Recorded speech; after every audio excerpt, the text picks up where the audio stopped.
Hey everybody, this is Perch, and there's an interesting note tucked into the James Gunn DC presentation around creating a synergy between the movies and the games.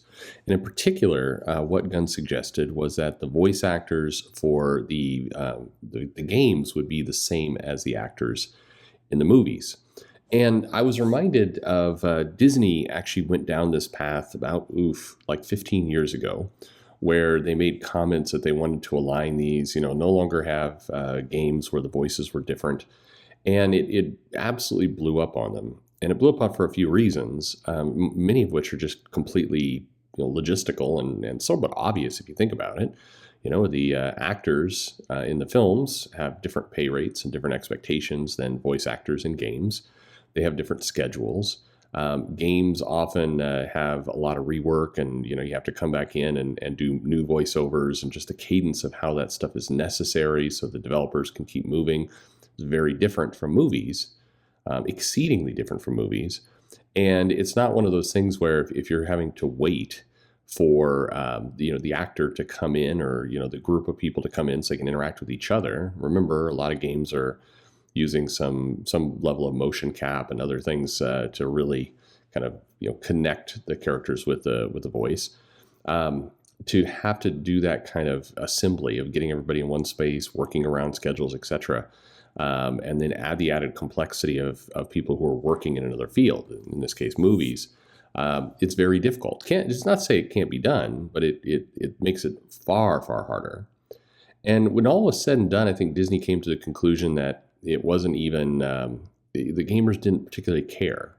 If asked, it's kind of one of those a leading question that gives you a result that may not be truthful. If you ask somebody, hey, if you're playing a game based on a movie or connected to a movie, would you want the voices to be the same? Almost everybody will say yes. But if you say, okay, but if it's not the same, but it's close, and the voice actor is good and the gameplay is fun, does it interfere with your ability to enjoy the game? The answer is usually no. So it's something that people chase, but perhaps chase for no good reason. Gunn, his quote actually was, he said, "It's not like we're going to have the Superman movie come out and have the Superman game come out," Gunn said.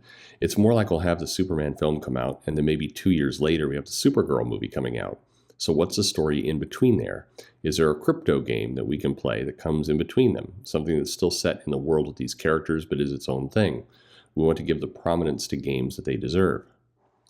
Now that's a weird, other than I'm very entertained by the idea of a crypto game, but that's a very strange set of statements if you really digest it. Number one, part of the key value for Warner or Disney or whoever is around licensing and these game tie-ins. That's one of the ways they recoup money on shows. That's part of the business.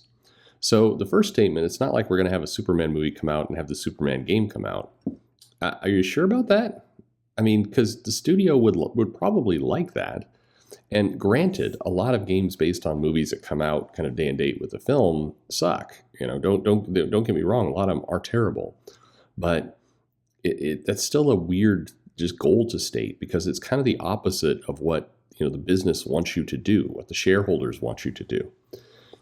And then the idea of we want games to have prominence. That's not really a problem. The gaming has got plenty of prominence. It's if the game is good and people like to play it and it gets picked up and people start streaming it and everything else. The games are fine. The games are getting the prominence they deserve as long as they're good. So it's kind of odd just saying it's set in the same universe. I mean, sure, that's fine, but this isn't a revolutionary idea. And the way he presented it was like this is some kind of completely new way of thought. The only new way of thought that he threw in there was that this idea that we wouldn't be taking advantage of the license and the advertising and the hype of the movie to go into games. That was the only new, and that's a weird new thought. But I think he's been saying that games will be a part of larger DCU, and I mean, sure. I think if you're going to do what Telltale did and you're going to start to tell new stories but set in the universe, again, this isn't a new idea. It's a good one, but it's just the whole thing was presented a little strange. So, creative director Jake Solomon, who was he's a creative director for Midnight Suns, a game that is a thoroughly dull. I mean, no offense to Jake, but I don't know. It's not. Sorry, it's not for me. The game is a very weird mix of like card strategy RPG, which some people are into, and no, I'm not again not knocking it. That's a very popular genre. It's the dating sim aspect of it that is weird too. You go around trying to make friends with the heroes. I don't know. It's a weird mix. In some ways, my JRPG part of my brain is just thinks I love this bonkers thing they just did. But regardless, I'm sorry. I guarantee I'm going to get a lot of people in here telling me that the card based attack battle style is good. I ask around trouble half the time. Anyway, Jake Solomon said what James Gunn was saying, would have been a nightmare for us on Midnight Suns. I understand the desire, I think, but movies and games are so different. And the pressure this puts on the amazing voice actors in the game space, different universes. And that's how they should and will stay.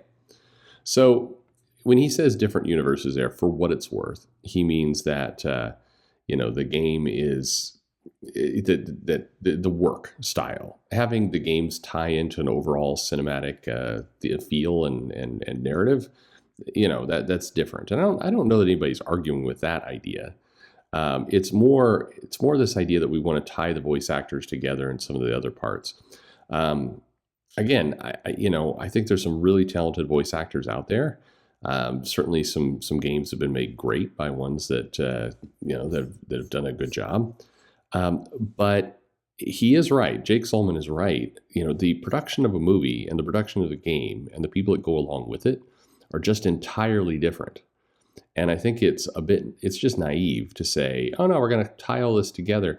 I'm sure that statement probably plays very well to parts of it, play very well to the board and to the management to say, we're going to connect everything together. We're going to have a cohesive, streamlined universe with multiple opportunities for corporate synergy and marketing.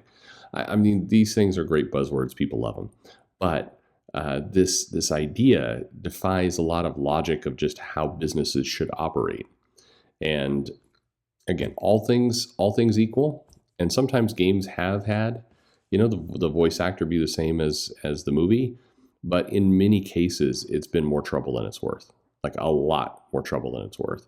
And so I think this is tucked in there. It's trying to now get some stuff rolling. It turns out there's people stand voice actors pretty hard, so they're pissed off about it.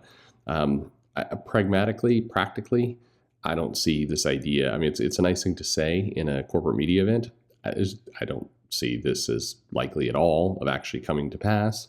But we'll see. We'll see where it goes. So I guess my question is to you. Number one, do you care? Do you really care if the voice actor is the same as the actor in the movie? Or as I, put out there, is it about the quality of the game at the end of the day?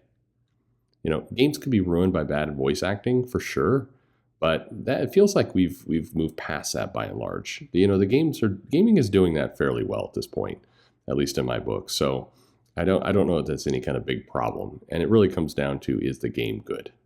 Anyway, let me know your thoughts in the comments below. Like and subscribe, of course, and thanks for listening.